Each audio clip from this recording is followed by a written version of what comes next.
কালকে হঠাৎ করে 3টের সময় আমার অফিসে এসেছিল। এসে তখন আমি আমার অফিসের ভিতরে বসে আছি, আমি জানতে পারিনি ওরা এসছে। তারপর দিলাম আমার সিকিউরিটিকে দেখে তাদের চমকেছে এবং তাদের অ্যারেস্ট করে ধমক দিয়েছে। তার কিছুক্ষণ পরে আমার অফিসের স্টাফরা বললো যে এরকম ওরা এসছে, পুলিশ অফিসার এসছে, সিআরপিএফ এসছে, এসে সিকিউরিটিকে ধমকাচ্ছে। তারপর আমি বাইরে বেরিয়ে ওদেরকে চাপ সৃষ্টি করলাম আমার সিকিউরিটিকে, যে তোমরা এসপির অর্ডারটা বন্ধ দেবে, আমার কাছে আছো, আমার কথাটা শুনবে। ওরা ওখানে গিয়ে তুমি ওই ধমক চমকে কেন গিয়েছো বা কী এসে বলার পরে চিনেমি করার পরে ওরা আস্তে আস্তে চলে গিয়ে আমার পাড়ার ভিতরে গিয়ে আমার বাড়ির কাছে গিয়ে আমার বাড়ি থেকে ধমক চমক দিয়ে বড় বড় ডায়লগ কথা বলে চলে গেছে। কিন্তু ওই যেটা আমরা ইলেকশন কমিশনের যে রুলস আছে, নিয়ম আছে, যে একজন পুলিশ অবজারভার এক্সিকিউটিভ অফিসার উনি পারেন না যে সশরীরে কোথাও উপস্থিত থেকে কাউকে ধমক চমক দেওয়া। ওনার যদি কিছু বলার থাকে লোকাল এসপিকে জানাবে, লোকাল থানাকে জানাবে, তাদের মারফতে কিছু করা।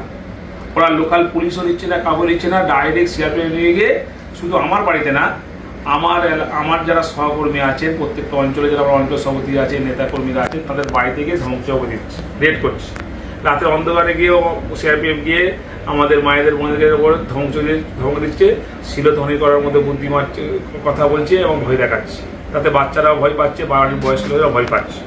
কিন্তু তৃণমূল কংগ্রেসের নেতাকর্মীদেরকে এই ধমক চমক দিয়ে ভয় দেখিয়ে রাখতে পারবে না। উনি নিজেকে সিংহ মনে করে সিনেমার আর্টিস্টে, আমরাও পুষ্পা, ঝুঁকে গেনি। আমরা ঝুঁকবো সাধারণ মানুষের কাছে, আমরা ঝুঁকবো গণদেবতার কাছে। কোনো দিল্লির পুলিশ বা বিজেপির দালালের কাছে আমরা মাথা নত করবো না। ছোটোবেলা থেকেই লড়াই করে উঠে এসছি। আমি সিঁড়িতে উঠিনি, লিফটে উঠিনি। আমি পঞ্চায়েত প্রধান 5 বছর ছিলাম, পঞ্চায়েত সমিতির সভাপতি 5 বছর ছিলাম। এই রানিং 2-3 বছর আমি জেলা পরিষদ পূর্ত পরিবার কর্মাধ্যক্ষ। আজকের আমি বিধানসভার তৃণমূল কংগ্রেসের জোড়া পরিচিত প্রার্থী হয়েছি। আমি ছোটোবেলায় যেটা দেখেছি, শোলে বই সে আমজাদ খানের জো আদমি ডর গিয়া ও আদমি মার গিয়া, জাহাঙ্গীরের ডিকশনারিতে ডর বলে কিছু নেই। আমরা ভয় পাই অন্যায় দেখে, অপরাধ দেখে, কিন্তু কে ধমকাবে, চমকাবে, ভয় দেখাবে, জাহাঙ্গীর খান তাতে কর্ণপাত করে না। আমাকে গৃহবন্দী করুক, কারণ আমি যতবার ইলেকশন হয় আমি আমার রুমের ভেতর থেকে কন্ট্রোল রুম খুলে ফোনে আমি সবাই যোগাযোগ রাখি, কোথায় কী পোল হচ্ছে না হচ্ছে, ভোট হচ্ছে করি। আমাকে গৃহবন্দী কেন, আমাকে যাই করুক, ফলতার মানুষ আমার সঙ্গে আছে, ফলতার মানুষ তৃণমূল কংগ্রেসের সঙ্গে আছে, ফলতার মানুষ জোড়াফুল চিহ্নের সঙ্গে আছে। আমরা সারা বছর মানুষের সঙ্গে সুখ দুঃখের সাথী হয়ে বিপদের বন্ধু হিসেবে পাশে থেকে আমরা কাজ করেছি।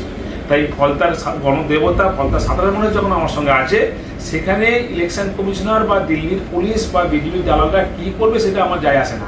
তাতে আমি ভয় পাই না, আমি কর্ণপাত করি না। আমি সাধারণ মানুষের সঙ্গে ছিলাম, আছি, থাকবো, আর মানুষ আমার সঙ্গে ছিল, আছে, থাকবে। আমি আপনারা দেখতে পাচ্ছেন তো, আপনারা আজকে এসছেন, দেখতে পাচ্ছেন তো, কোনো চাপ নেই। আমরা অভ্যস্ত, আমরা বাংলার মানুষ, আর 200 বছর লড়াই করে বাংলার বিপ্লবীরা ব্রিটিশদেরকে আমরা তাড়িয়েছি, বিতাড়িত করেছি। একইভাবে বাংলার মানুষ, ফলতার মানুষ এই বিজেপি নামক দলটাকে বাংলা থেকে উৎখাত করবে এবং বিজেপির জামানা জব্দ করে দেবে।